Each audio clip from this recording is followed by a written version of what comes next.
سیدنا ابو ہریرہ رضی اللہ تعالیٰ عنہ ارشاد فرماتے ہیں کہ حضور نے فرمایا الساعی علی الارملۃ والمسکین، جو بندہ بیوہ عورتوں اور غریب لوگوں کی اور ان کی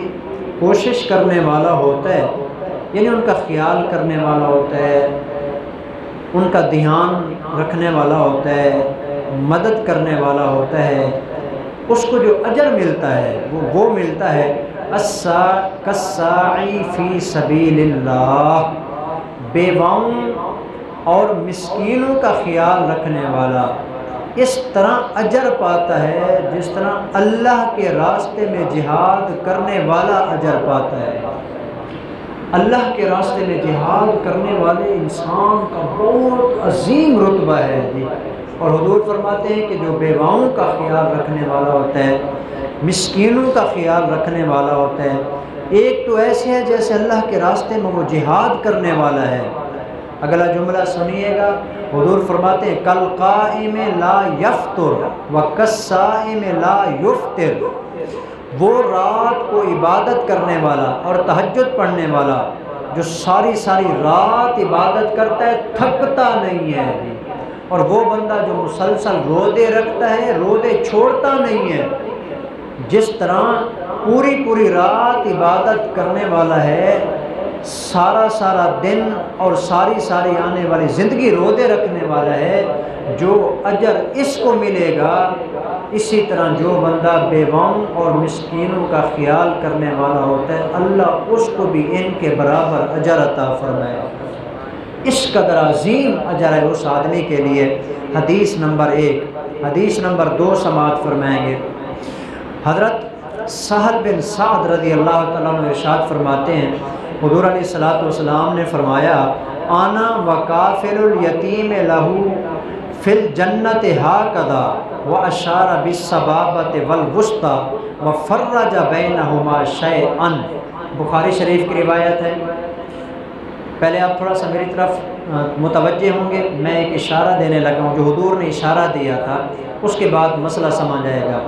رسول اللہ صلی اللہ علیہ وسلم نے اپنی 2 انگلیوں کا اشارہ کیا، ایک یہ جو شہادت والی انگلی ہوتی ہے، اور ایک یہ جو درمیان والی انگلی ہے، ان دونوں کو آپ نے ملایا اور ملا کے تھوڑا سا درمیان میں یوں فاصلہ کیا، ذرا سا درمیان میں فاصلہ کر کے نا آپ نے فرمایا کہ دیکھ رہے ہو جتنا ان دونوں کے درمیان تھوڑا سا فاصلہ ہے، جو بندہ یتیم کی پرورش کرنے والا ہوتا ہے نا، اس کی خبر گیری کرنے والا ہے، قیامت والے دن جنت میں وہ بندہ میرے ساتھ اس طرح ملا ہوا ہوگا۔ اس قدر اللہ اس کو اجر عطا فرمائیں گے۔ اور حدیث میں آپ کو سنا دیتا ہوں، حضرت ابو امامہ رضی اللہ تعالیٰ عنہ ارشاد فرماتے ہیں کہ رسول اللہ صلی اللہ علیہ وسلم نے فرمایا من مسح رأس یتیم لم یمسحہ الا للہ کان لہ بکل شعرۃ تمر علیہا یدہ حسنات۔ حضور علیہ السلام نے فرمایا کہ جو بندہ کسی یتیم بچے کے سر کے اوپر ہاتھ رکھ دیتا ہے، جتنے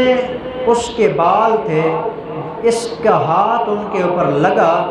ایک اس کے ہاتھ رکھنے پر ایک بال کے بدلے میں اللہ اس کو کئی نیکیاں عطا فرمائیں گے۔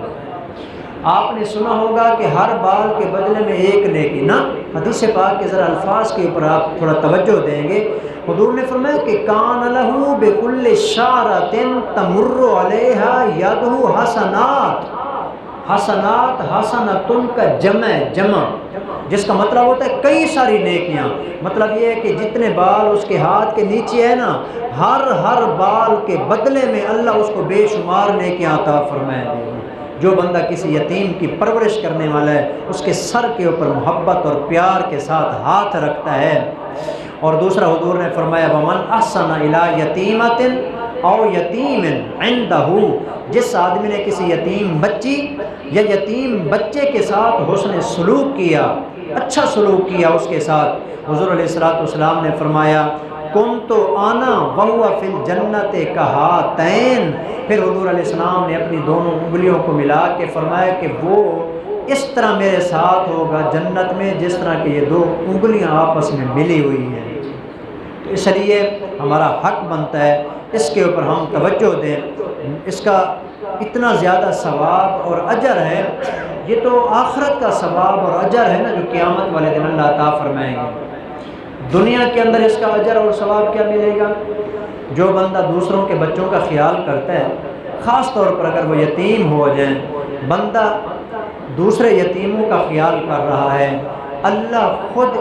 اس انسان کی اولاد کو آنے والی تمام تکلیفوں سے محفوظ فرما دیتا ہے،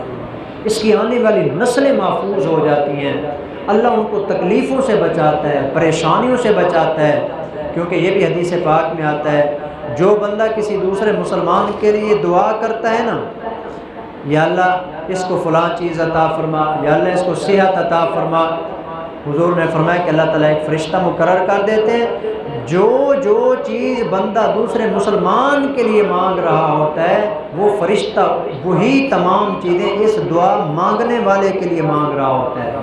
تو یہ دوسروں کے لیے مانگتا ہے، وہ فرشتہ اس کے لیے مانگتا ہے۔ تو بہرحال جی ہمیں چاہیے کہ ہم ان تمام چیزوں کا خیال کریں جی۔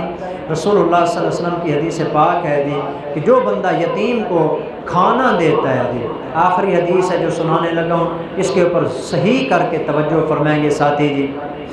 ابن عباس اس کے راوی ہیں، فرماتے ہیں کہ رسول اللہ صلی اللہ علیہ وسلم نے فرمایا من آوا یتیمن الی طعامہ و شرابہ،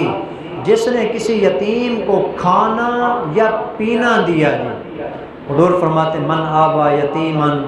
الی طعامہ و شرابہ، جس نے کسی یتیم تک کھانے اور پینے کی چیز پہنچائی ہے، اوجب اللہ لہ الجنت البتہ، حضور فرماتے ہیں کہ میں قسم کھا کے کہتا ہوں کہ اللہ اس انسان کے لیے جنت کو واجب کر دیتا ہے۔ اوجب اللہ